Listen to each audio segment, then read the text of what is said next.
Alors, on va passer maintenant au dossier 3, qui correspond à un dossier long, c'est-à-dire vous avez dû travailler dessus 30 à 40 minutes, comme vous devrez le faire sur des dossiers de CN. On lit l'énoncé, toutes les questions depuis le début, puisque certaines questions peuvent nous donner des indications sur les questions d'avant.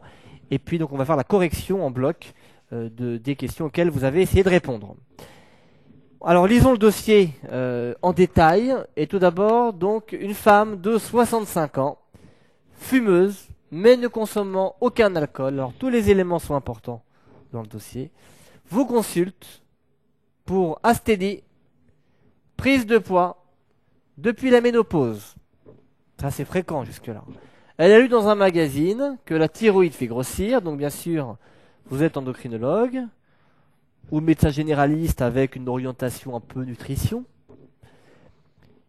Elle pense donc avoir un problème thyroïdien et elle veut maigrir.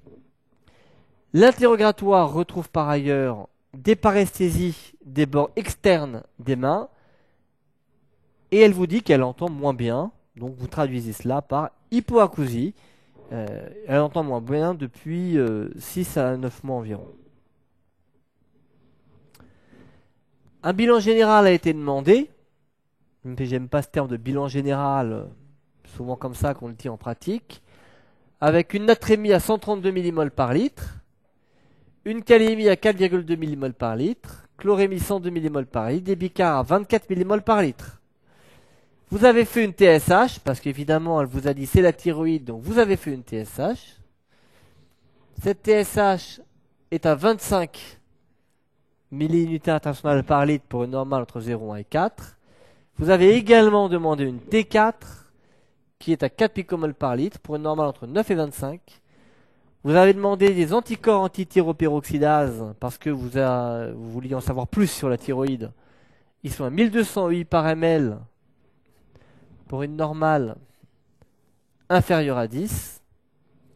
Et puis, comme cette patiente vous la voyez pour la première fois, vous avez également demandé un bilan lipidique qui vous montre un cholestérol total à 3,15 g, un LDL cholestérol à 2,20 g, un HDL cholestérol à 0,79 g par litre, des triglycérides à 0,80 g par litre. Une numération a été faite également qui montre une hémoglobine à 11 g par décilitre, un VGM à 100 microcubes. Les plaquettes sont à 253 000 et le globule blanc à 7 000. Alors, première question. Quel examen au singulier ou au pluriel d'imagerie demandez-vous pour étayer le diagnostic? Qu'en attendez-vous? Deuxième question. Quel est votre diagnostic précis concernant le problème thyroïdien? Justifiez votre réponse. Donc d'abord une question pour le diagnostic. Deuxièmement, le diagnostic précis avec la justification. Troisième question, je ne sais pas pourquoi on nous pose ça dans un dossier d'endocrino, mais bon, il faut s'y faire. Et vous allez comprendre. Quelle est votre attitude face à la dyslipidémie? Et déjà, je vous le dis, il y a un message fort derrière ça. Comment pouvez-vous expliquer l'anémie dans le contexte décrit?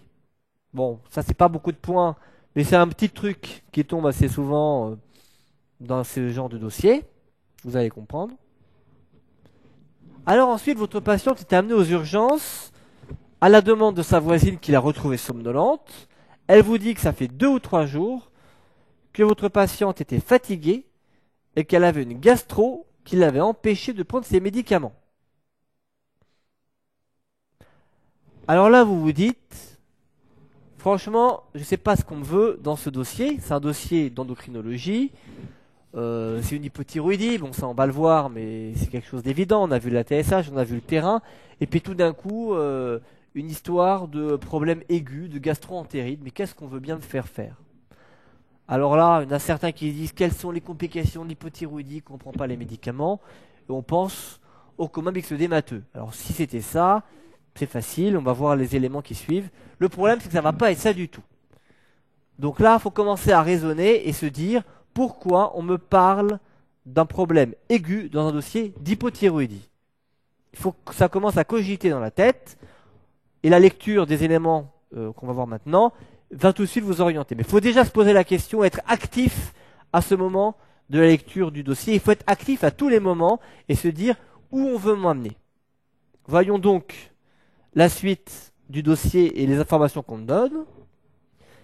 On me donne la pression artérielle qui est à 8,4 cm de mercure. On nous donne la fréquence cardiaque qui est mesurée à 120 par minute. Mince. On sait déjà, ce n'est pas un coma mixodémateux. Dans un coma mixodémateux, on est bradycarde. Le ionogramme sanguin donne les résultats suivants. Natrémie 125 mmol par litre. Potassium 5,5 mmol par litre. Là, donc des petits éléments anormaux. Comment, dans quel cadre ça va entrer, eh bien c'est ce qu'on va voir. Chlorémie 94 mmol par litre. Bon, un petit peu basse. Pas étonnant, cette femme a une gastro, donc elle a dû vomir. Par ailleurs, créate à 125 micromol par litre. Ouais. Urée 14 mmol par litre. Bon, ben ça c'est un tableau d'insuffisance rénale, hein, avec une urée bien élevée. C'est un tableau d'insuffisance rénale fonctionnelle. Donc, si on regroupe à ce stade-là les éléments du dossier, eh bien, c'est une patiente qui a une hypothyroïdie. Ça, on va le voir, mais tout le monde le sait. On va détailler dans les questions, dans les réponses, mais tout le monde le sait. C'est une patiente qui fait un problème aigu dans le cadre du contexte de gastro-entérite, qui a une hypotension artérielle avec une déshydratation, une insuffisance rénale fonctionnelle, une hyponatrémie, bon, potassium un peu élevé. Il va falloir maintenant regrouper tous ces éléments pour comprendre où on veut nous amener. Peut-être que vous avez déjà votre idée, eh bien on va y venir. Première question numéro 5, pardon. Donc, quelle est votre hypothèse diagnostique concernant cet épisode aigu? On va y répondre dans quelques instants. Si vous n'avez pas trouvé la réponse dans la réflexion, peut-être que ce que je vous ai dit là, déjà, vous a un peu orienté. Sixièmement, quels examens au singulier ou au pluriel demandez-vous pour confirmer votre hypothèse ou cette hypothèse? Septième question, quel traitement mettez-vous en œuvre en urgence et dans quel délai? Question numéro 8. Votre hypothèse diagnostique a été confirmée. Quel traitement au long cours prescrivez-vous? Neuvième question. C'était quelles explications complémentaires donnez-vous à la patiente avant sa sortie de l'hôpital? Et dixième question. Répondre à la patiente si un cas similaire à ce qui lui est arrivé survenait. Que doit faire la patiente en cas d'intolérance digestive lui rendant impossible de prendre ses comprimés? Alors, petite remarque, vous vous êtes rendu compte qu'ici, si on n'a pas fait le diagnostic du problème aigu, eh bien on est un peu foutu, puisque de la question 5 à la question 9, eh bien on ne peut pas répondre. Ça peut arriver à l'examen classant, à l'ECN. J'ai très bien le souvenir d'un dossier posé il y a quelques années de mon temps, et où, de façon extrêmement simple, on avait soit 100 au dossier, soit 0 au dossier, tout simplement parce que soit on avait fait le diagnostic qui était enfantin, si on avait été sensible aux messages qui nous sont donnés, et on défilait les questions les unes après les autres avec 2 mots-clés par case, on avait 100 au dossier, et puis les autres avaient 0, alors j'exagère, mes amis qui avaient pas trouvé le diagnostic avaient en général 5 ou 6 sur 100 au dossier, parce que à un endroit ou l'autre dans le diagnostic, ils avaient mis un mot-clé, du dossier, ils avaient mis un mot-clé qui correspondait à un bon mot-clé. En tout cas, ça peut arriver, donc c'est un diagnostic qui est simple, si on le trouve, eh bien on cartonne, si on ne le trouve pas, eh bien c'est sûr qu'on rate ici les 2/3 du dossier. Alors je vous propose de voir maintenant les réponses aux questions, vous allez voir que c'est finalement assez facile. Première question, donc les examens d'imagerie au singulier au pluriel. Ne vous inquiétez pas, le jour du concours, s'il y a une erreur comme ça, le président du jury qui sera là vous dira à la question 1, ajoutez un S à imagerie. Comme ça, vous ne serez pas désorienté. Donc, qu'est-ce qu'il faut demander? Qu'est-ce qu'on en attend? Eh bien, c'est une échographie thyroïdienne pour mesurer les lobes thyroïdiens qui va mettre en évidence possiblement, mais pas forcément, un goitre. À quoi on s'attend? Eh bien, on s'attend à avoir un aspect hypoéchogène, hétérogène, des 2 lobes thyroïdiens. N'oubliez pas qu'une échographie thyroïdienne de bonne qualité, il y a un Doppler qui est associé et qui peut mettre en évidence dans ce contexte une hypervascularisation. Et puis, Une échographie recherche également systématiquement des nodules thyroïdiens. Je ne l'ai pas coté parce que, même si l'échographie doit vous dire si oui ou non il y a des nodules, ça ne va pas vous faire avancer dans le diagnostic. Et on aurait pu ajouter également quelque chose que je n'ai pas coté, recherche d'adénopathie cervicale, qui n'est pas l'élément le plus important en tout cas dans ce dossier. Vous voyez qu'ici, dans le cadre de l'hypothyroïdie, vous suspectez une hypothyroïdie. Vous voulez essayer de retrouver l'aspect échographique typique de l'hypothyroïdie. Ce n'est pas une scintigraphie qu'on demande. Dans l'hyperthyroïdie, on demande une scintigraphie thyroïdienne, on l'a vu tout à l'heure. Dans l'hypothyroïdie, c'est pas la scintigraphie qu'on doit demander. On ne demande pas de scintigraphie thyroïdienne dans le cadre d'une hypothyroïdie, sauf dans de rares exceptions. Mais on demande d'avant tout les anticorps. Vous avez vu les anticorps, ils étaient présents dans l'énoncé. Et puis l'échographie pour préciser les choses. Question 2. Donc, quel est le diagnostic précis concernant le problème thyroïdien? Justifiez la réponse. On l'a déjà dit de maintes reprises, il s'agit d'une hypothyroïdie.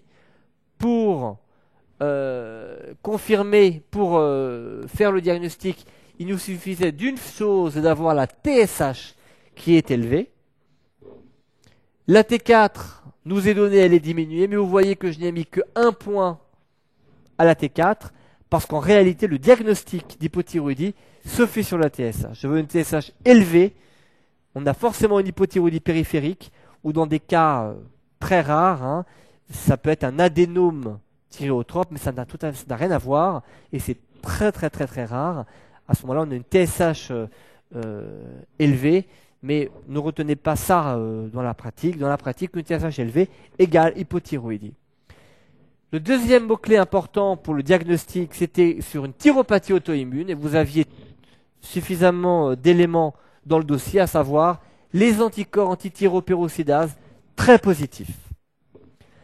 Une autre manière de répondre à la question, c'était de dire qu'il s'agit d'une thyroïdite d'Hashimoto, mais ajoutez bien derrière ça en hypothyroïdie. Alors pourquoi je le dis ça? Quand vous dites thyroïdite d'Hashimoto, on peut avoir une thyroïdite d'Hashimoto débutante sans hypothyroïdie. C'est pour ça qu'il faut vraiment mettre les deux mots-clés. Maintenant, thyroïdite d'Hashimoto ou thyropathie auto-immune, c'est à peu près synonyme, pas tout à fait, mais sans entrer dans les détails, c'est à peu près synonyme. J'insiste sur le fait que quand on veut dépister, diagnostiquer une hypothyroïdie, on demande un et un seul examen, la TSH. Pas besoin de demander T3, T4, TSH. Donc dans ce dossier, vous aviez la TSH et la T4. La T4 vous permet de donner des précisions sur l'importance de l'hypothyroïdie, puisque là, tout comme pour l'hyperthyroïdie qu'on a vu tout à l'heure, on distingue l'hypothyroïdie infraclinique avec une TSH un peu élevée et une T4 qui est normale, et l'hypothyroïdie avérée, dans laquelle la TSH est élevée et la T4 est basse. Mais dans le dépistage de l'hypothyroïdie, la TSH suffit.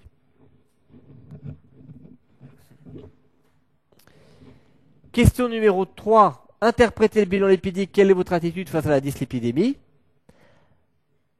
Eh bien, il fallait d'abord dire ce que vous avez constaté dans le bilan lipidique, puisque une interprétation. Il y avait une hypercholestérolémie, c'est-à-dire un LDL cholestérol au-delà de 1,60 g. Je dis bien un LDL cholestérol au-delà de 1,60 g. Avec une hyper-HDLémie. On oublie souvent d'interpréter le HDL, mais il y a une hyper-HDLémie. Alors là, les valeurs limites sont moins précises, mais au-delà de 0,60 et au-delà de 0,70, c'est une hyper-HDLémie. Et on y était largement donc, dans ce cas. Et dans l'interprétation, il fallait comprendre que cette hypercholestérolémie, et d'ailleurs l'hyper-HDLémie associée, sont possiblement en rapport ou aggravées par l'hypothyroïdie. L'hypothyroïdie donne des hypercholestérolémies. Par conséquent, il ne fallait surtout pas mettre de traitement médicamenteux à ce stade de l'évaluation du problème. Et il fallait dire qu'il faut réévaluer le problème après le retour à l'euthyroïdie. Je voudrais attirer votre attention sur 2 points. Le premier point, c'est que un bilan lipidique aujourd'hui, c'est pas cholestérol total, triglycérides, c'est fini. On demande automatiquement EAL, exploration d'une anomalie lipidique, qui comporte le cholestérol total, les triglycérides, le HDL cholestérol et le calcul du LDL cholestérol. Dans des anciens polis, on vous dit cholestérol total, triglycérides, et que si c'est anormal, on demande un EAL. C'est des polycopiés qui sont antérieurs à 2005, depuis 2 ans. L'examen de dépistage et diagnostic des anomalies lipidiques, c'est le EAL. Le deuxième élément, c'est vous rappeler que devant une dyslipidémie, il faut d'abord rechercher une dyslipidémie secondaire. Donc, est-ce qu'il y a une cause à cette hyperlipidémie? S'il y a une cause, c'est le traitement de la cause qui sera d'abord le traitement de l'hyperlipidémie. S'il n'y a pas de cause, eh bien dans ce cas-là, on peut traiter, si nécessaire, la dyslipidémie. Et je vous renvoie là à un dossier qui sera spécifiquement dédié à ce problème. Alors, comment pouvez-vous expliquer l'anémie dans le contexte décrit? Alors là, il y a un réflexe qu'il faut avoir. C'est possible maladie de Birmer associée. Mais ce n'est pas forcément une maladie de Birmer. Je m'explique. On est là dans un contexte d'auto-immunité, puisque la patiente a une hypothyroïdie d'origine auto-immune. Donc, on peut avoir d'autres maladies auto-immunes. Quand vous avez une anémie macrocytaire, un des diagnostics, c'est l'anémie de Birmer, donc par carence en vitamine B12. Donc il faut avoir ce réflexe devant une anémie macrocytaire dans un contexte d'auto-immunité. Cela dit, l'hypothyroïdie peut s'accompagner d'anémie, y compris macrocytaire, mais aussi micro-normocytaire, sans maladie de Birmer associée. Donc vous allez rechercher une maladie de Birmer, mais si elle n'est pas présente, vous allez rechercher les autres causes d'anémie macrocytaire, mais ça peut être l'hypothyroïdie en elle-même qui donne cette anémie.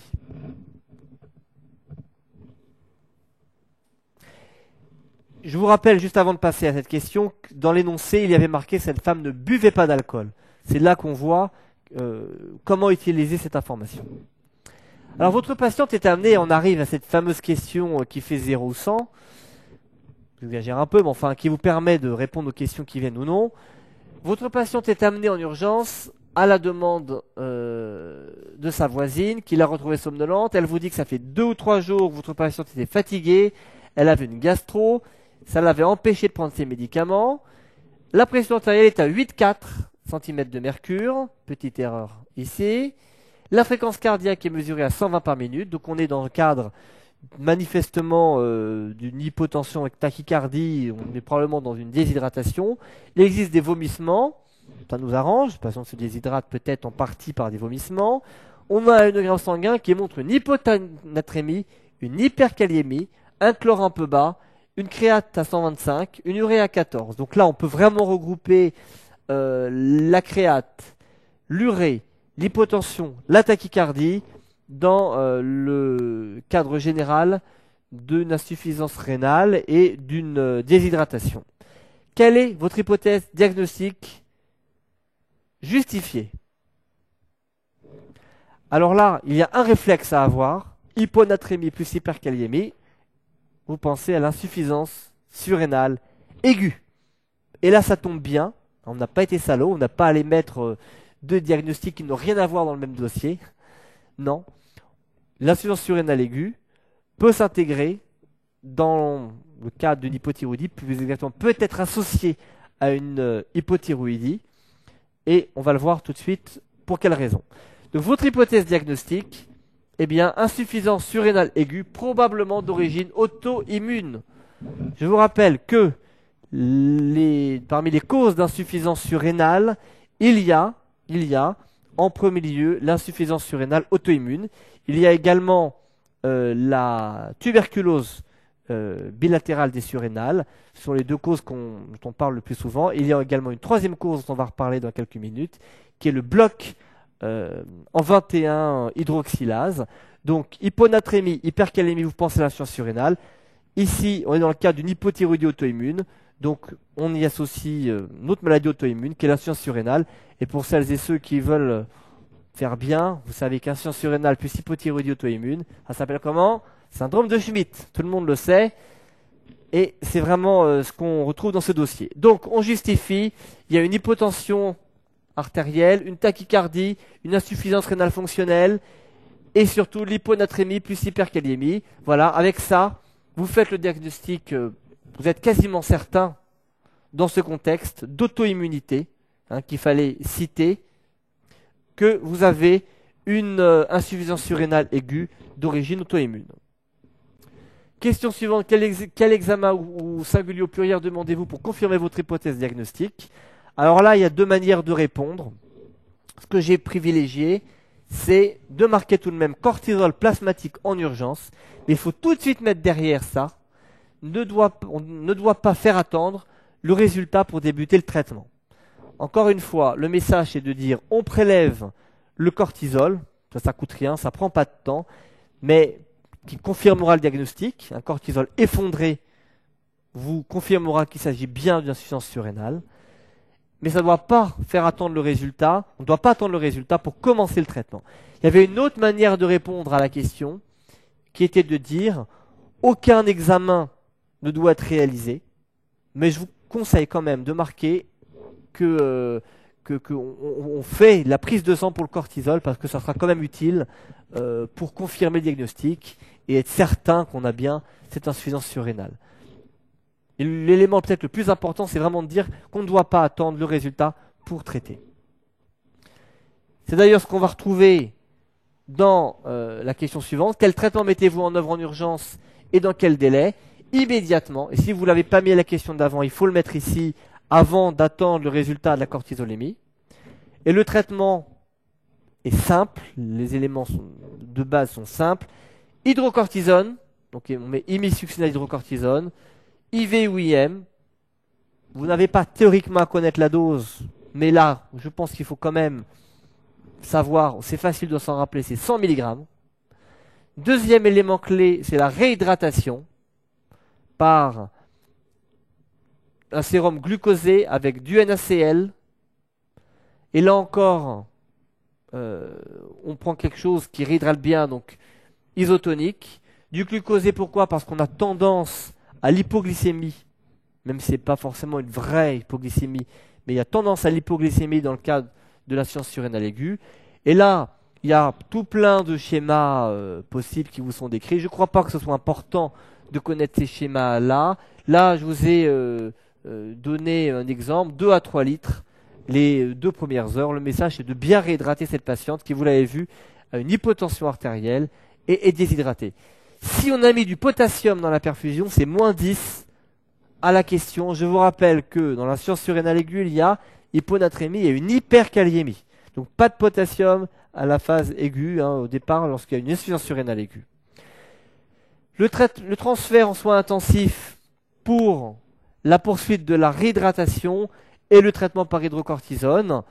Et là, il faut avoir une idée du schéma qu'on peut mettre en place. De l'hydrocortisone, donc 100 mg toutes les 4 heures.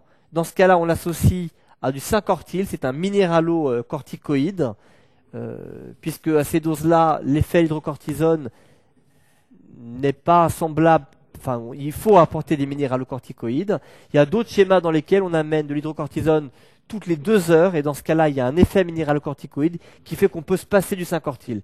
Vous voyez qu'il y a peu de points dans la grille sur le détail de cette prise en charge. Ce qui est important, c'est de dire qu'on transfère le patient à un soin intensif et qu'on continue la réhydratation, qu'on continue l'administration d'hydrocortisone, éventuellement associée à de la syncortile. Et il faut y associer une surveillance, que ici, vous voyez, je n'ai pas, pour laquelle je n'ai pas mis spécialement de points. Une surveillance parce que c'était pas demandé de façon précise. Donc, je pense que dans une telle question, on peut se contenter d'être très général, de mettre surveillance. Vous pouvez bien sûr ajouter des détails cliniques. C'est la fréquence cardiaque, la pression artérielle, la diurèse, température, donc les éléments classiques qu'on surveille en réanimation. Et puis l'électrocardiogramme en raison de l'hyperkaliémie pour vérifier l'absence de troubles du rythme ou de la conduction. Et surveillance biologique qui est essentiellement basée sur le ionogramme sanguin toutes les 4 heures, donc pour surveiller notamment la kaliémie, également la natrémie. Donc vous voyez que les éléments importants, c'était vraiment de commencer immédiatement, de mettre de l'hydrocortisone, de réhydrater, le transfert en soins intensifs, de poursuivre l'hydrocortisone éventuellement, donc un minéralocorticoïde. Vous n'avez pas théoriquement à connaître les doses et les protocoles précis du traitement. Votre hypothèse diagnostique a été confirmée. Quel traitement au long cours prescrivez-vous? Eh bien là, c'est très simple. Hydrocortisone, donc 20 à 30 mg par jour. Fludrocortisone, 50 à 100 microgrammes par jour. Donc deux mots-clés, hydrocortisone et fludrocortisone. Ça, c'est les glucocorticoïdes. Ça, c'est les minéralocorticoïdes donc qu'on doit apporter chez le patient qui a une insuffisance surrénale. Et bien sûr, c'est un traitement qu'on va prolonger. Ça va d'ailleurs être l'objet de la question 9. Quelles explications complémentaires donnez-vous à la patiente avant sa sortie de l'hôpital? Donc un traitement qu'on prolonge, c'est-à-dire un traitement à vie. L'insuffisance surrénale ne va pas guérir. Il faut doubler les doses dans certaines circonstances. Donc là, je vous ai mis des exemples. Situation, manière de le dire, en cas de stress, en cas de fatigue importante, on aurait pu mettre aussi en cas d'infection, l'importance d'avoir cette notion de doublement des doses dans certaines situations. Troisième message, de prévenir l'anesthésiste en cas de chirurgie, parce que là, c'est un stress aigu important, et l'anesthésiste doit le savoir pour vous injecter de l'hydrocortisone pendant l'anesthésie. Pas de régime sans sel, et ça c'est important parce que évidemment, quand votre patiente va voir ses copines, je vous rappelle qu'elle lit les magazines féminins qui parlent de thyroïde, donc les magazines féminins parlent aussi de cortisone, et quand on prend la cortisone, c'est marqué qu'il ne faut pas manger de sel. Bon, bah là, il faut bien expliquer à la patiente qu'il faut surtout pas faire de régime sans sel. On n'est pas dans une corticothérapie pour traiter une maladie inflammatoire ou autre. On est dans le cadre d'une corticothérapie substitutive pour remplacer ce que normalement la surrénale fabrique. Donc pas de régime sans sel associé à cette corticothérapie. Le danger des diurétiques qui entraînent des pertes de sel. Donc là, il ne faut pas favoriser la perte de sel. Ils ne sont pas forcément complètement contre-indiqués, mais ça manie avec précaution chez ces patients. Et puis, c'est classique dans les dossiers, il faut le mettre, la carte d'addisonien. On remet au patient une carte sur laquelle il est marqué qu'il est porteur d'une insuffisance surrénale. Comme ça, si un jour il fait un malaise, eh bien on sait qu'il est addisonien, qu'il a une insuffisance surrénale et qu'il faut lui injecter l'hydrocortisone au moindre doute pour éviter l'insuffisance surrénale aiguë. 10e question, que doit faire la patiente en cas d'intolérance digestive lui rendant impossible de prendre ses comprimés? Je vous rappelle que cette patiente, donc, tout a démarré par une gastro-entérite, donc c'est quelque chose de fréquent. Alors peut-être d'ailleurs que c'était les premiers symptômes de l'insuffisance surrénale, qui peut être des troubles aigus, qui peut être des troubles digestifs. Mais enfin, on peut avoir une gastro-entérite qui va décompenser une insuffisance surrénale, ou bien une insuffisance surrénale aiguë qui se manifeste comme une gastro-entérite qui est décompensée par autre chose. Ici, on ne saura jamais s'il y a eu ou non la gastro-entérite. En tout cas, on vous pose la question, s'il y a une gastro-entérite et qu'elle ne peut pas avaler ses comprimés, qu'est-ce qu'il faut faire? Eh bien, la réponse est très simple. Injection d'hémisuccinate d'hydrocortisone. La patiente doit en avoir chez elle. Donc ça, c'était le dernier message de l'éducation du patient ou de la patiente à insuffisance surrénalienne. C'est qu'elle ait chez elle de l'hémisuccinate d'hydrocortisone pour le cas où un jour elle ne peut pas le prendre en comprimé.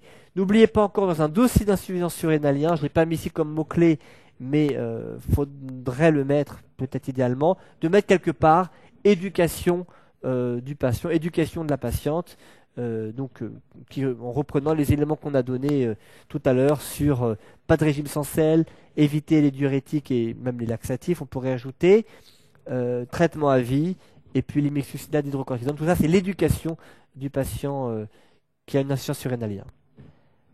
Alors, pour terminer sur l'insuffisance surrénale, quelques données sur les causes d'insuffisance surrénale, et je voudrais insister sur l'une d'entre elles qui peut tout à fait tomber en dossier à l'ECN, même si elle n'apparaît pas clairement dans le programme, mais vous allez voir pourquoi.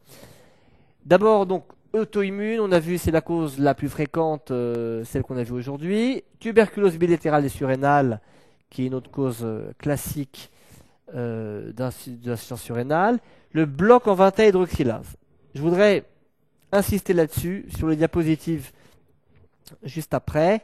Mais avant de terminer en vous disant les métastases bilatérales des surrénales qui peuvent donner une insuffisance surrénalienne, l'infiltration par une amylose, une mycose, l'adrénolochodystrophie, qui est une maladie rare, mais qui peut donner des insuffisances surrénales avec des troubles des fonctions supérieures, hémorragie bilatérale des surrénales, notamment dans des contextes par exemple de CIVD, et puis à part l'insuffisance corticotrope, donc c'est pas proprement parlé l'insuffisance surrénalienne, c'est une insuffisance qui vient d'en haut, un déficit de sécrétion d'ACTH qui a pour conséquence donc une défaut de fabrication d'hormones surrénaliennes.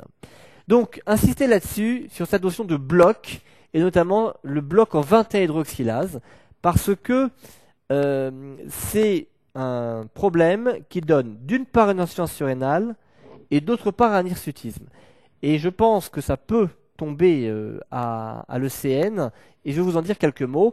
Les autres blocs existent, des blocs en 11 hydroxylase, en 17 hydroxylase, qui sont beaucoup plus rares, et je ne pense pas que ce soit tombable. Alors je vous parle de blocs, pour certains c'est peut-être évident, pour d'autres ils ne savent pas de quoi je parle. Alors qu'est-ce que c'est un bloc? Eh bien, il faut rappeler que la surrénale fabrique 3 grands types d'hormones, au moins 3 grands types d'hormones. D'une part, les minéralocorticoïdes, je parle de la corticosurrénale, hein. Donc 3 types d'hormones, les minéralocorticoïdes avec en bout de chaîne l'aldostérone, les glucocorticoïdes avec en bout de chaîne le cortisol, et les androgènes avec notamment la testostérone. Donc 3 grandes lignées. Ce qui permet d'aboutir à ces produits finaux, eh bien, ce sont des enzymes. Ici, 3-bêta-hydroxystéroïde déshydrogénase, 3-bêta-HSD, peu importe. La 21-hydroxylase.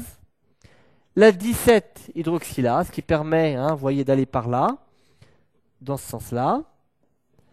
La 11-hydroxylase. Donc, si on a au niveau d'une de ces enzymes un dysfonctionnement, eh bien, on va avoir ce qu'on appelle un bloc. Prenons l'exemple donc du bloc en 21 hydroxylase. Voilà, cette flèche représente un dysfonctionnement de l'enzyme 21 hydroxylase. Eh bien, qu'est-ce qui va se passer? Eh bien, c'est facile, c'est comme sur l'autoroute. Si vous avez un camion qui bouge, eh bien, en aval, en amont, eh bien, une accumulation des produits qui s'y trouvent, donc une augmentation de la progestérone, augmentation de la 17-OH-progestérone. En aval, eh bien, on va avoir une diminution de la fabrication des substances, donc déficit de fabrication du cortisol, déficit de fabrication de l'aldostérone. C'est pour ça qu'on a une insuffisance surrénalienne. La conséquence du déficit de fabrication du cortisol, eh bien, c'est une augmentation de la sécrétion de l'ACTH. Et cette augmentation de la sécrétion de l'ACTH va stimuler la fabrication des hormones surrénaliennes à ce niveau-là. Et cette stimulation va entraîner l'augmentation, la fabrication des hormones sur les voies qui restent libres. Et la voie qui reste libre, eh bien, c'est soit celle-là, soit celle-là, ça fait beaucoup de feutres, qui donne donc une sécrétion exagérée d'androgènes. Vous comprenez donc pourquoi, en cas d'insuffisance surrénalienne, en cas de bloc, pardon, en 21 hydroxylase, eh bien, on va avoir d'une part une insuffisance surrénalienne avec un déficit en cortisol et un déficit en aldostérone, et d'autre part un hirsutisme avec une augmentation de la sécrétion ici des androgènes. Alors, pourquoi j'en parle? Eh bien parce que le bloc en 21 hydroxylase, c'est le plus fréquent des blocs surrénaliens, c'est la plus fréquente des maladies autosomiques récessives, et je pense que c'est tombable dans le cadre d'un dossier d'insuffisance surrénalienne. Sur le plan clinique, eh bien, il y a la forme complète qui se manifeste très très tôt par un virilisme durant la vie embryonnaire et à la naissance un syndrome de perte de sel, donc une déshydratation, un choc et éventuellement le décès d'un nouveau-né.